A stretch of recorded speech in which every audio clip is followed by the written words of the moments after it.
Hello friends, welcome to my channel. बूढ़े गिद्ध के सलाह। एक बार गिद्धों का झुंड उड़ता उड़ता एक टापू पर जा पहुंच। वह टापू समुद्र के बीचों बीच स्थित था। वहां ढेर सारी मछलियां, मेंढक और समुद्री जीवन थे। इस प्रकार गिद्धों को वहां खाने पीने का कोई भी कमी नहीं थी। सबसे अच्छी बात यह थी कि वहाँ गिद्धों का शिकार करने वाला कोई जंगली जानवर नहीं थी। गिद्ध वहाँ बहुत खुश थे। इतना आराम का जीवन उन्होंने पहले नहीं देखा था। उस झुंड में अधिकांश गिद्ध वहाँ थे।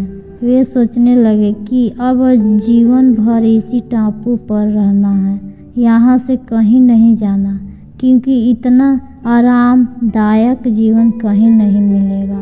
लेकिन उन सबसे बीच में एक बूढ़ा गिद्ध भी था। वहाँ जब वह गिद्धों को देखता तो चिंता में पड़ जाता। वह सोचता कि यहाँ का आरामदायक जीवन का इन युवा गिद्धों पर क्या असर पड़ेगा। क्या ये वास्तविक जीवन का अर्थ समझ पाएंगे। यहाँ इनके सामने किसी प्रकार की चुनौती नहीं है।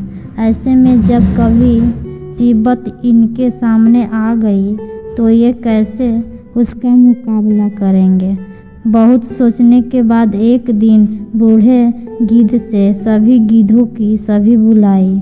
अपनी चिंता जताने हुए वह सबसे बोला, इस टापू में रहते हुए हमें बहुत दिन हो गए हैं।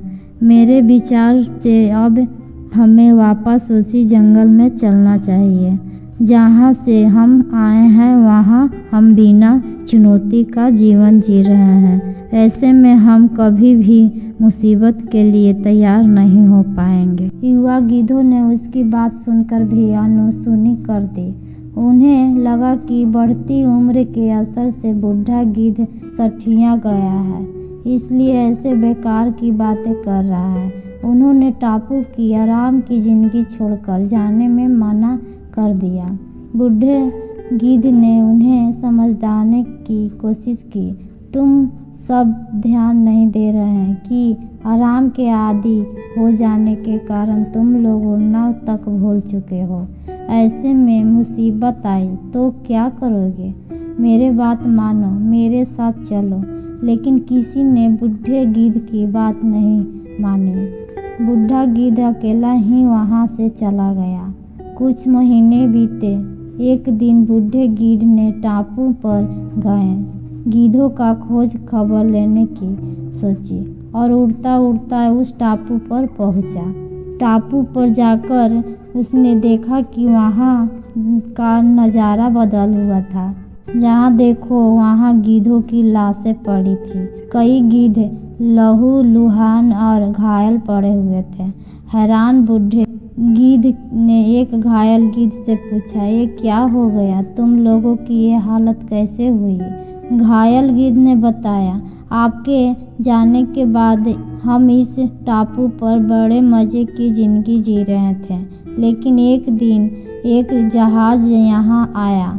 उस जहाज़ से यहाँ जीते छोड़ दिए गए। शुरू में तो उन चीतों ने हमें कुछ नहीं किया, लेकिन कुछ दिनों बाद जब उन्हें आसाम हुआ कि हम उड़ना भूल चुके हैं, हमारे पंजे और नाखून इतने कमज़ोर पड़ गए हैं कि हम तो किसी भी पर हमला भी नहीं कर सकते हैं और ना ही अपना बचाव कर सकते हैं। तो उन्होंने हमें एक एक कर मारकर खाना शुरू कर दिया। उनके ही कारण हमारा ये हाल है। शायद आपकी बात ना मानते का ये फल हमें मिला है। सीख। अक्सर कंफर्ट जोन में जाने के बाद उसके बाहर आ पाना मुश्किल होता है। ऐसे में चुनौतियां आने पर उस सामना कर पाना आसान नहीं होता। इसलिए कभी भी कंफर्ट जोन में जाकर खुश ना हो जाए। खुद को हमेशा चुनौती लेते रहें और मुसीबत के लिए तैयार रहें। जब तक आप चुनौती का सामना करते रहेंगे, आगे बढ़ते रहेंगे।